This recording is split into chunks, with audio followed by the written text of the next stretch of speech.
کہ ان حالات میں باندھے ہوئے سر پر کفن آیا. یہ دیکھو کون محفل میں سراپا خندزن آیا کہ ان حالات میں باندھے ہوئے سر پر کفن آیا. بہاروں پھول برساؤ کی صدرش کے چمن آیا. وطن والوں مبارک ہو کہ معمار وطن آیا. مچاؤ دھوم محفل میں کہ صدر انجمن آیا. یہ فخر وطن آیا, یہ صدر انجمن آیا. نعرہ تکبیر, اللہ اکبر. جمعیت علماء ہند زندہ باد. مولانا ارشد مدنی زندہ باد. مولانا ارشد مدنی زندہ باد. قدم بڑھاؤ, مولانا ارشد مدنی قدم بڑھاؤ, ہم تمہارے ساتھ ہیں. نعرہ تکبیر زندہ باد. جمعیت علماء ہند زندہ باد. جمعیت علماء بیار زندہ باد. مولانا ارشد مدنی زندہ باد. مولانا ارشد مدنی قدم بڑھاؤ, ہم تمہارے ساتھ ہیں. جمعیت علماء ہند زندہ باد. نعرہ تکبیر, اللہ اکبر. بسم اللہ الرحمن الرحیم. شہر پٹنہ کے معزز حضرات, جمعیت علماء ہند کے ورکرز اور بہار سے آئے ہوئے جمعیت علماء ہند کے شہدائی جو حضرات ہال میں موجود ہیں اور بہت سے لوگ ہال کے باہر بھی ہیں. جمعیت علماء ہند کا یہ اجلاس صوبہ بہار میں بلایا گیا ہے. آپ حضرات کو یہ بات ضرور معلوم ہوگی اور جمعیت علماء کے ورکرز اس بات کو جانتے ہیں کہ جمعیت علماء تقریباً 100 سال سے اس ملک کے اندر ایسی پیار و محبت کے ساتھ قربانیاں دیتی چلی آئی ہے جس کے اندر ذات, برادری, مذہب, مالداری اور فقر ہر چیز سے اوپر اٹھ کر جمعیت علماء نے ہمیشہ ملک کی آزادی کے لیے, ملک میں امن و امان کو پیدا کرنے کے لیے, ملک کے ہر فرد کے ساتھ پیار و محبت اور احترام کا معاملہ کیا ہے. کبھی بھی ملک کے اندر بسنے والوں کے درمیان میں نفرت, دوری, ایک دوسرے کے گریبان پر ہاتھ ڈالنا, برا بھلا کہنا, جمعیت علماء اور جمعیت علماء کے ورکرز اور اکابر کا یہ طریقہ نہیں رہا ہے. اسی طریقے پر ہم نے قربانیاں دے کر ہمارے بزرگوں نے ملک کو آزاد کرایا ہے. ملک کو آزاد کرانے کے بعد ملک کا دستور بنایا گیا. کوئی یہ سمجھتا ہے اگر کہ ملک کا دستور بغیر مسلمانوں کو ساتھ لیے ہوئے صرف ہندوؤں نے دستور بنایا ہے تو وہ بسم اللہ کے گنبد میں رہتا ہے, اسے دنیا کا کچھ پتہ نہیں ہے.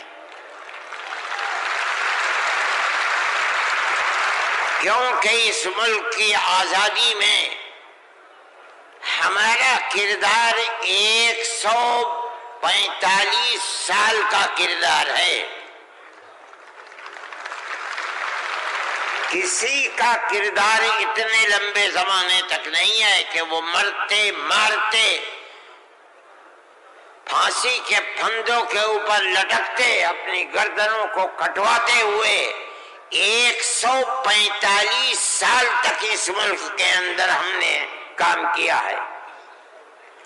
1803 سے لے کر 1947 تک اگر کوئی مائی کا لال ہے، دودھ پیا ہے، تو آ کر کے کہے کہ اس کا کردار 145 سال کا کردار ہے۔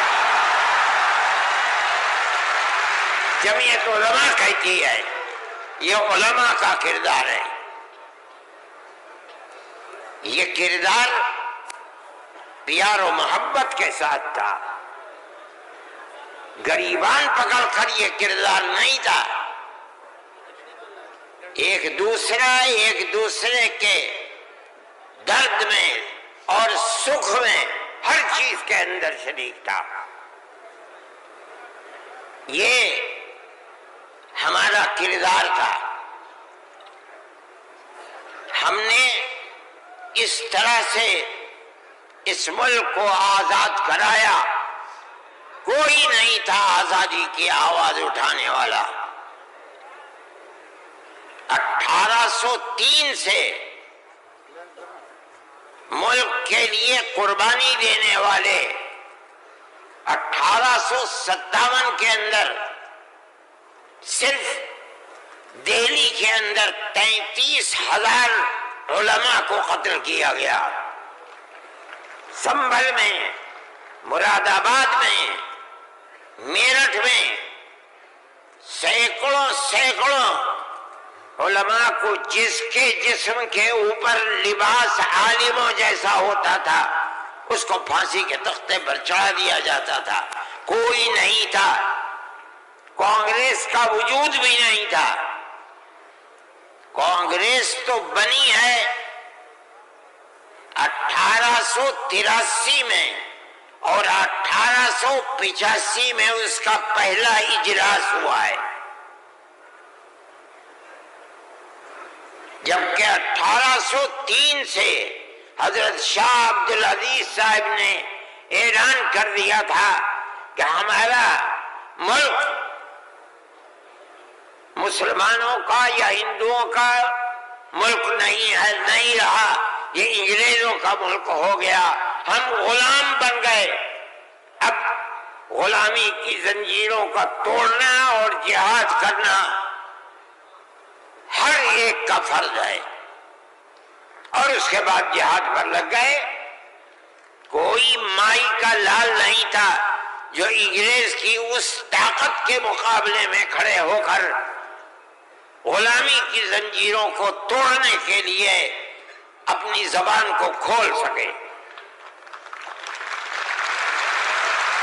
اس اعلان کے تقریباً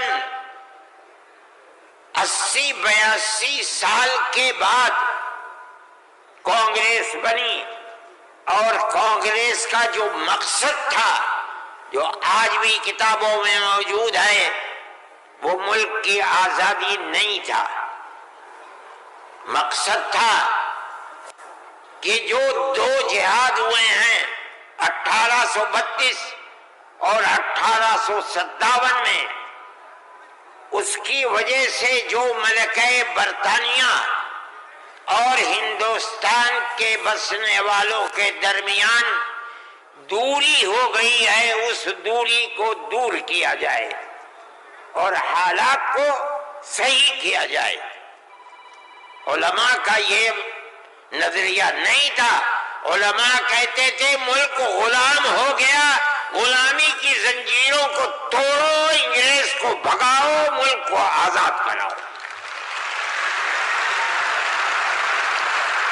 یہ تو حالات تھے جس کے اندر مسلمان داخل ہوئے کانگریس میں، موجود ہیں۔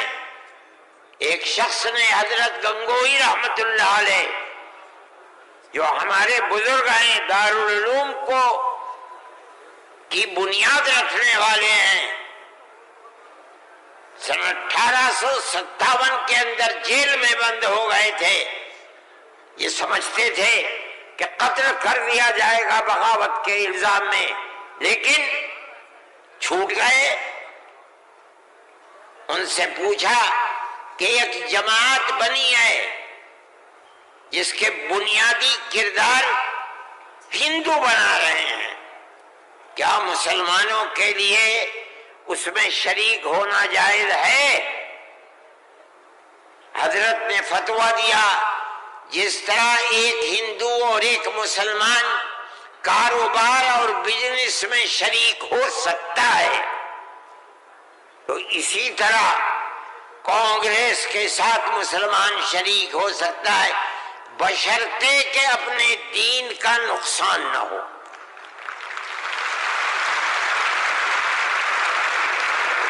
اس کا مطلب نہیں سمجھے تھے لوگ، مطلب یہ ہے کہ ہماری تحریک ہے کہ مسلمان اور ہندو جب تک ساتھ نہیں ہوگا ملک آزاد نہیں ہوگا۔ تم اس کے اندر گھسو اور اتنی طاقت پیدا کرو اپنی گھس کر کہ کانگریس کو مجبور کر دو کہ وہ اپنا نقطہ نظر بدل کر ملک کی آزادی کے لیے جد و جہد کرے۔ چنانچہ کانگریس نے اپنا نقطہ نظر بدلا، ملک کی آزادی کو اپنا نقطہ نظر بنایا، اور پھر اس کے بعد ہندو اور مسلمانوں نے شریک ہو کر ایک دوسرے کے ساتھ چل کر ملک کی آزادی کے لیے آواز اٹھائی، قربانیاں دی ہیں، اور انہی قربانیوں کے نتیجے کے اندر ملک آزاد ہوا۔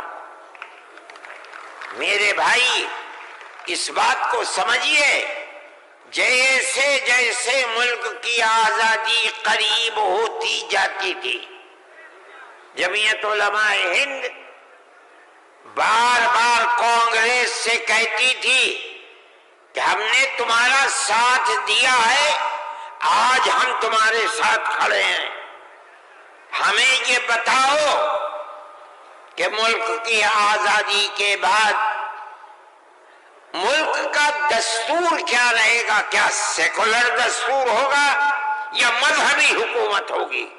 اگر سیکولر دستور ہوتا ہے ہم تمہارے ساتھ ہیں، اور اگر سیکولر دستور نہیں ہوتا تو ملک کی آزادی میں ہم تمہارے ساتھ نہیں ہیں۔ بار بار ہمارے پاس کانگریس ورکنگ کمیٹی کی تجاویز موجود ہیں، کانگریس بار بار عہد کرتی ہے کہ ملک آزاد ہوگا تو ملک کا دستور سیکولر دستور ہوگا، ہر اقلیت کو اپنے مذہب کے اوپر آزادی سے چلنے کا اختیار ہوگا۔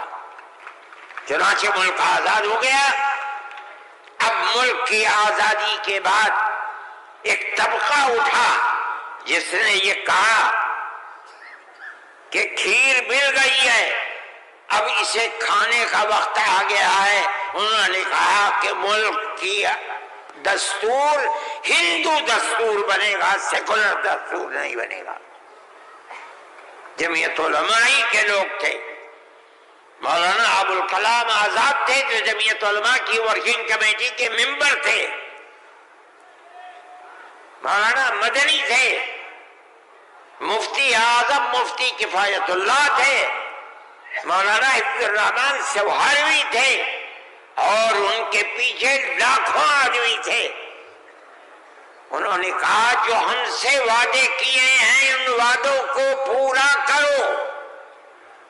اگر ملک کی تقسیم ہوئی ہے اور مسلمانوں کو ایک حصہ دے دیا، تم نے دیا ہے دستات ملک کی تقسیم پر، تم نے کیے ہیں، ہم نے جوتے کھائے ہیں، ہمارے گلوں کے اندر جوتوں کے ہار پڑے ہیں، مگر ہم نے ملک کی تقسیم کو منظور نہیں کیا۔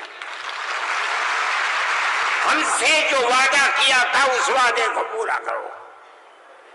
جو دستور کے اندر دفعات ہیں کہ ہر اقلیت کو اپنے مذہب پر چلنے کا حق ہے، یہ دفعات جمعیت علماء کی دی ہوئی دفعات ہیں۔ مولانا ابوالکلام آزاد کی دی ہوئی دفعات ہیں، مولانا مدنی کی دی ہوئی دفعات ہیں، مفتی کفایت اللہ کی رکھی ہوئی دفعات ہیں، جن دفعات کی بنیاد پر ہر اقلیت ملک کے اندر ملک وہ حصہ سمجھتی ہے جو حصہ کوئی اکثریت کا فرض سمجھتا ہے۔ یہ جمعیت علماء کی تاریخ ہے۔